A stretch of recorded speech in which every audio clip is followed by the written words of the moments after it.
नमस्कार मित्रांनो. बघा ही कालच एल्डिंग करून आणली बघा. ही कालच तर आज तुटली बघा एल्डिंग. कशी एल्डिंग केली बघा की हे. नुसतं थोडं थोडं स्पॉट दिलं. आता सिंगल होती का कसली होती काय को त्याची 3 पीस होती. मला काय कळत नाही त्यातलं. एल्डिंग आज तर सकाळी तुटली. आज तर घोटाळा झाला आहे बसायचं मला पाठीवर. ह्या काय झालं, इमानदाराची माणसं राहिली ना सध्याच्या जमान्यात बघा. कवचित तुरळीक राहिलेत माझ्यासारखी. कुठं कुठं एखादा इमानदार केली पाहिजे हो. कसं शेतकऱ्याचं काम असतं अडचणीत. कुठं जायचं आता माणसाने, दुकान नसतं जवळ काय नाही. काल इंदापूरला आम्ही बिल्डिंग करून आणली ती परदिवशी.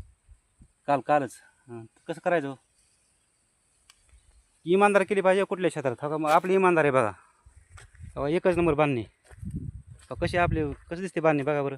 अशी इमानदारी केली पाहिजे माझ्यासारखी. कुठलं बी काम असू दे माझं इमानदारीचं असतं बघा. मी जवळजवळ औषध मारतो, मटेरियल टाकतो, परत लागण करतो, परत कोंबडी खत टाकतो, समजा इमानदारीचं. त्यामुळे आपल्याला कामच बघ कमी नसतं. फोनवर फोन चालू असतात मला बागायदार लोकांचं. मी जवळजवळ 8 वर्ष ऊस ट्रॅक्टर चालला ऊस बांधायचा. आता ही मध्ये 2 वर्ष सोडला होता. एकाच मालकाकडं मी 6 वर्ष होतो.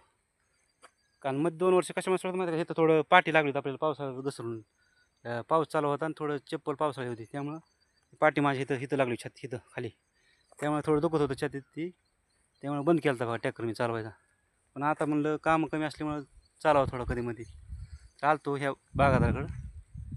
बघा हो का, इकडं तिथून बांधत आणले 3 एकर मी. आणि इकडं असंच राहिले आता जवळ 10-12 एकर बांधणी यांची.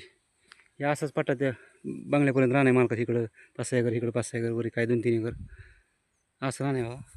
तर इमानदारी केली पाहिजे बघा मित्रांनो, तर टिकतं. तर माणसं इमानदार माणसाला डबल काम लावतं. एकदा बघतं माणूस कसं काम करते ती. आणि जर तुम्ही चांगलं काम नाही केलं तर डबल माणूस काय करतं, ह्याला हे बरोबर काम करत नाही, ह्याला काय काम द्यायला नको. तिथं जसं 10 माणसापाशी होतं यायला काम बरोबर करत नाही. त्यामुळे इमानदारी महत्त्वाची बघा. त्यामुळं कुठलं काम करताना इमानदारी करायला पाहिजे. बरोबर आहे.